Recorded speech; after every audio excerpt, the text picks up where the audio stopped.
पढ़ेंगे संस्कृत में संख्या। सबसे पहले हम पढ़ रहे हैं एक। संस्कृत में एक ऐसे लिखते हैं।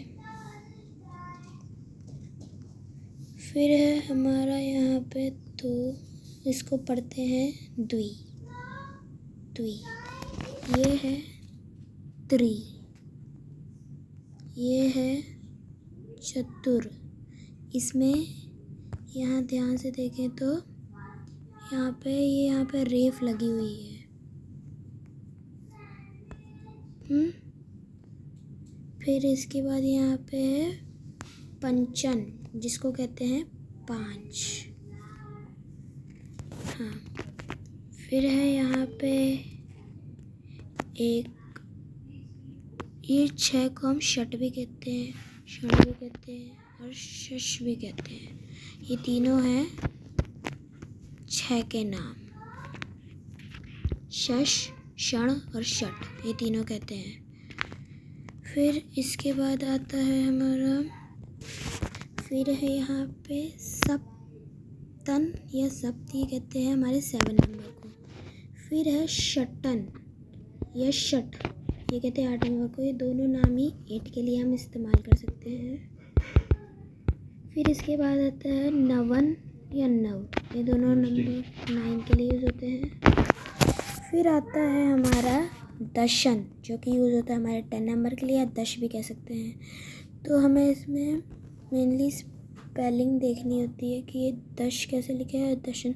ये देखिए, ये जो दशन लिखा है इसमें देखिए एक चीज़ इम्पोर्टेंट है कि यहाँ रेफ लगी हुई है। नीचे रेफ नहीं लगाएंगे तो हमारे क्या कहते हैं मार्क्स कट जाएंगे यहाँ पे, ठीक है। फिर है हमारा यहाँ पे एकादश, जो कहते हैं 11 को। फिर है द्वादश, यहाँ देखो, यहाँ पे हमने लिखा था द्वि, किसको, 2 नंबर को। लेकिन अगर हमको यहाँ 12 लिखना है, 12 के लिए ये ध्यान रखना है कि द्वादश आपको मेनली क्या कहते हैं 10 तक की काउंटिंग आनी चाहिए।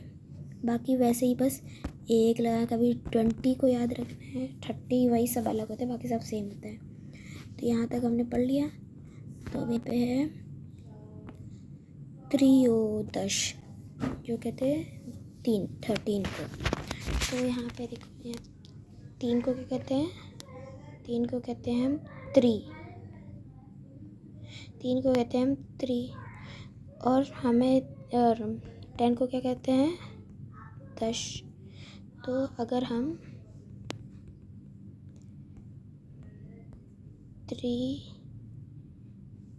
इन दोनों में अपने संधि पढ़ी है ना, तो इन दोनों को मिलाने से बनेगा यो और दश, हो गया हमारा त्रयोदश, जो कि कहते हैं हमारे नंबर 13 को, ठीक है। इसके बाद आता है चतुर्दश, वो भी इसी की तरह चतुर। अब ये देखो, यहाँ पे देखो, यहाँ पे र में ना हमारे रेफ लगी, इसका मतलब र आधा है। तो अब जब यहाँ लिखेंगे तो यहाँ हो जाएगा चतुर, द के ऊपर रेफ और ये श, बन गया हमारा चतुर्दश।